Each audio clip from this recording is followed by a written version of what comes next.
Hi friends, எப்படி இருக்கீங்க? So இன்றைக்கி பாருங்கள், நம்ம எங்கே வந்திருக்கோன்னா திருவுடல் தெருவுக்கு தான் நம்ம வந்திருக்கோம். ஸோ இன்றைக்கி பார்த்திங்கன்னா மாட்டுப்பொங்கல் அன்றைக்கி நைட்டு திருவுடல் தெருவில் வந்து திருவுடல் நடக்கும். அதாவது சாமிக்கு ஊடல் நடக்கும். ஸோ அதை பற்றின வீடியோ தான் நம்ம இன்றைக்கி பார்க்க போகிறோம். ஸோ அதனால தான் இந்த தெருவில் வந்து திருவுடல் தெருவுன்னு பேர் வந்தது. ஸோ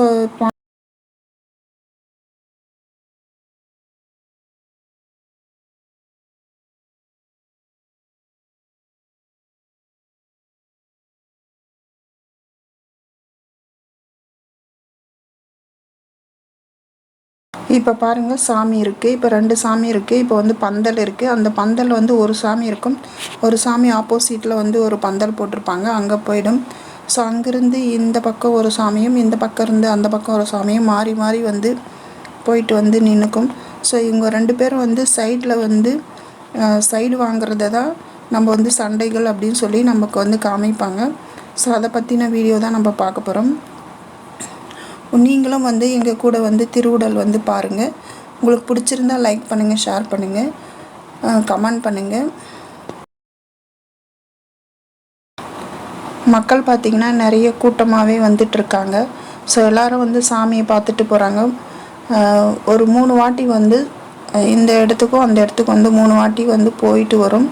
அதுக்கப்புறம் வந்து மாடுதி சுற்றிட்டு திரும்பவும் வந்து ஸ்டார்ட் பண்ணுவாங்க. இப்படி வந்து 5 மணிலேருந்து ஸ்டார்ட் பண்ணியிருக்காங்க. ஸோ நாங்கள் வந்து 7:30 மணிக்கு தான் வந்திருக்கோம். ஸோ நாங்கள் வந்து ஒரு சுற்று மட்டும் பார்த்துட்டு நாங்கள் வந்து கிளம்பலான்னு முடிவு பண்ணியிருக்கோம். இப்போ பாருங்கள், அம்மன் சாமி பேக் சைடாக வந்துட்டுருக்கு. ஸோ அந்த பந்தல்லேருந்து இப்படி பேக் சைடாக வருது.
இப்போ பாருங்கள், சாமி வந்து அண்ணாமலையார் வந்து ஆப்போசிட்லேருந்து வந்துட்டுருக்காரு. ஸோ இவர் பார்த்திங்கன்னா அந்த சைடு வந்து போயிட்டுருப்பார். அப்படியே ஆப்போசிட்டில் வந்து அம்மன் சாமியும் எதிர்த்த பிறகு வந்து 2 பேரும் வந்து சந்திக்கிற இடம் தான் சண்டை காட்சி. ஸோ அதை தான் வந்து நம்ம பார்த்துட்ருக்கோம்.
இப்போ பாருங்கள் அம்மன் சாமியும் எத்தாப்பில் வந்துட்டுருக்கு.